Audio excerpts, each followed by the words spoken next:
सदस्यांची नावं सांगते. 6 सदस्य नॉमिनेट झाले. तर पहिल्या राऊंडला सागर आणि प्राजक्ताला बोलवलं होतं. तर त्याच्यामधून ना प्राजक्ता नॉमिनेट झाली आणि खरं तर प्राजक्ताला इम्युनिटी पाहिजे होती. कारण तर प्राजक्ताला म्हणजे खरंच प्राजक्ताला असं वाटतं की ती नॉमिनेट झाल्यानंतर ती जाऊ शकते. हे तिला वाटत होतं. पण तिला बuzzer पण वाजवायचा होता, पण एक दया दाखवण्यासारखं ते पण करायचं होतं. ठीक आहे. पहिल्या राउंडमध्ये प्राजक्ता नॉमिनेट झाली. दुसऱ्या राउंडमध्ये अनुश्री आणि संस्कृती ह्या दोघींचा टास्क होता. अनुश्रीने जरा अति केल्यासारखं वाटलं, पण ठीक आहे ना, असं वाटतं ना की इमोशनली माणूस एवढं म्हणजे कधीच लांब न राहणार माणूस आज 50-60 दिवस लांब आहे. कोणत्याही कॉन्टॅक्ट नसताना तर ती इमोशनल होणं साहजिक आहे. तर ठीक आहे ना, ती रडते हे झालं. पण संस्कृती बोलली की मला पण हा गेम आहे ना, मला पण एक चान्स मिळणं हे गरजेचं आहे. कारण तिच्याकडून जे चान्सचं प्रकरण झालेलं त्यामुळे तिला वाटत होतं की आपण नॉमिनेशनमध्ये आलो तर बाहेर जाऊ शकतो. त्यामुळे तिने तो चान्स घेतला. आता दोन्ही पण कडून पण थोडं फेअर होतं. पण ठीक आहे, अनुश्री नॉमिनेट झाली. प्राजक्ता, अनुश्री, नंतर तिसऱ्या राऊंडला दीपाली आणि राकेश होते. तर दीपालीनी स्वतः ती खरंच आणि ती किती स्ट्रॉंग आहे म्हणावं लागेल. कारण तिने स्वतःहून म्हणजे राकेशला इतकी ती स्ट्रॉंग राखली म्हणजे तिथे वागली ना स्ट्रॉंग असण्यासाठी की काय म्हणावं. दीपाली खरंच खूप स्ट्रॉंग आहे बरं का.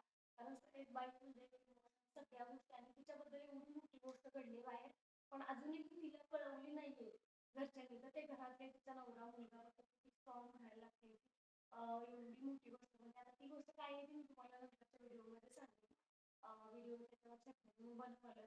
तर दीपाली नॉमिनेट झाली. हे अनुश्री, प्राजक्ता, दीपाली सय्यद. नंतर संकेतानी विशालमध्ये नॉमिनेशन टास्क पार पडला. संकेतनी पण सांगितलं की मी आत्ताच बायकोचा पत्र आलाय त्याला पण. संकेतनी पण सांगितलं की त्यांचा काहीतरी इश्यू असेल बहुतेक कारण 2016 ते 2026 पर्यंत हे पहिलं पत्र काहीतरी असं बोलले बिग बॉस. पण आता तो काही नक्की मॅटर आहे तो आपल्याला काही माहिती नाही झाला. आणि विशालच्या वडिलांचा पत्र आला आणि विशालला वडीलच फक्त आहेत काहीतरी. तर त्यामुळं संकेतने विशालला वाचू दिलं पत्र आणि संकेत नॉमिनेट झाला. नंतर तन्वी आणि प्रभूमध्ये लागलं.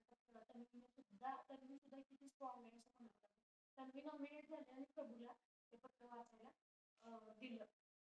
तर तन्वी आणि रेवा ही भाऊच्या रस्त्यावरच नॉमिनेशनमध्ये टाकली होती तिला. त्यामुळं रेवा नॉमिनेट झाली. बाकीचे सगळे सदस्य सेव्ह झाले म्हणजे सेफ झाले. आणि ह्या सगळ्यांना जे नॉमिनेट झालेले सदस्य आहेत ना, प्राजक्ता, अनुश्री, रेवा, सॉरी, प्राजक्ता, अनुश्री, रेवा, तन्वी, दीपाली आणि संकेत हे 6 सदस्य नॉमिनेट झाले. आता तुम्हाला कोण वाटतं यातलं सेफ होईल आणि कोण घरी जाईल हे तुम्हाला काय वाटतं ते नक्की कमेंटमध्ये सांगा मला. आणि नॉमिनेशन टास्क पण कसा वाटला तुम्हाला? फारच इमोशनल होता. कसा वाटला ते पण नक्की कमेंटमध्ये सांगा.